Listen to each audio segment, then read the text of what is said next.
வச்சுருக்குறோமோ எந்த மாதிரி ஃபீலிங் நம்ம முன்னாடி பிறவிகளில் வந்து காமத்தினால கொடுத்துருப்போம். மெயினாக வந்து காமத்தினால தான் இந்த ஒரு அருவருப்பு தன்மையோ அப்புறம் ஒரு பயமோ வந்து அவங்களுக்கு வந்திருக்கும். கரெக்டாக? ஸோ அதனுடைய இம்பேக்ட் தான் இப்போ வந்து இவங்களுக்கு புற்றுநோய் வர்றது. நிறைய பேருக்கு புற்றுநோய் வருது இல்லையா?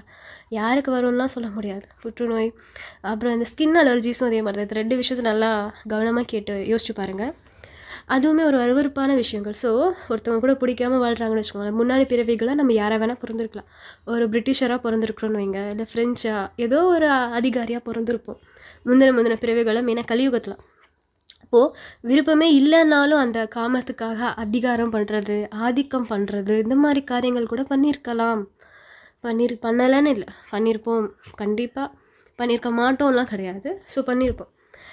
அதனுடைய விளைவாக தான் இப்போ புற்றுநோய்ங்கிற வியாதியே இருக்குது. கரெக்டாக? இதுக்கு முன்னாடி காலகட்டத்தில் புற்றுநோய் இல்லை.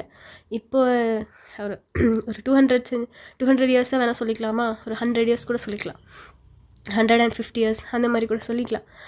ஸோ அந்த ஒரு பயம், ஒரு அந்த ஃபீலிங்ஸை ஏற்படுத்தின காரணத்தினால தான் இப்போ வந்து அதே மாதிரி பயம். கேன்சர்னு கேட்டாலே பயம் வருது இல்லையா? ஐயோ எந்த ஸ்டேஜுன்னு தெரியலையே. ஏன்னா ஒரு ஸ்டேஜுக்கு மேலே காப்பாற்ற முடியாது கேன்சரில் இருக்கிறவங்க. அப்போ அந்த பயம் ஃபீலிங் கொடுக்குது. கரெக்டாக? அப்போ இப்படித்தான் கர்ம கணக்குகள் ப்ளே ஆகுது.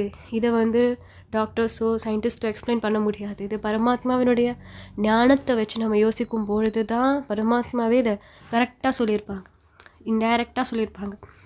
சரிங்களா? ஸோ எந்த ஒரு பயத்தை இப்போ நம்ம என்ன பண்ணணும், எந்த ஒரு பயத்தை ஒரு அருவருப்பான விஷயங்களை நம்ம கொடுத்தோமோ அதை இதே சிவப்பு நிறத்தை வச்சு நம்ம தைரியத்தை அந்த ஆத்மாவுக்கு கொடுக்கணும்.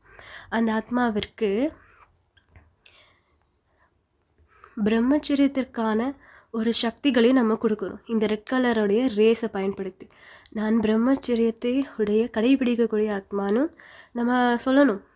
உலக ஆத்மாக்களுக்கும் அந்த சக்தியை கொடுக்கணும். அது ரொம்ப அவசியம். ஏன்னா அந்த கலரே வந்து எந்தது, அது வந்து தைரியத்திற்கான ஒரு கலர். இந்த ரெட்டுன்றதே வந்து ஒரு தைரியத்திற்கான கலர்.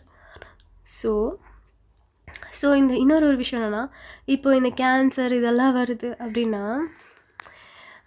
இப்போ குரூப் யோகாலே என்ன பண்ணுறாங்கன்னா, அது வந்து ஒரு விஷயம் நோட் பண்ணியிருக்கேன். என்னென்னா, ஆக்சுவலாக ஹெல்த்துக்காக ஆரோக்கியத்திற்கு சக்தின்னு கொடுக்கணும் அப்படின்னா சில பேர் எல்லாரும் ஜாயின் பண்ணுறாங்க. பட் சில பேர் என்ன பண்ணுறாங்க, ஹெல்த்துக்கு வராங்க, ஹெல்த் யோகா ஆரோக்கியத்தின் சக்திக்கு வராங்க. பட் அதுவே பிரம்மச்சரியத்தின் சக்தி கொடுக்கணும் அப்படின்ற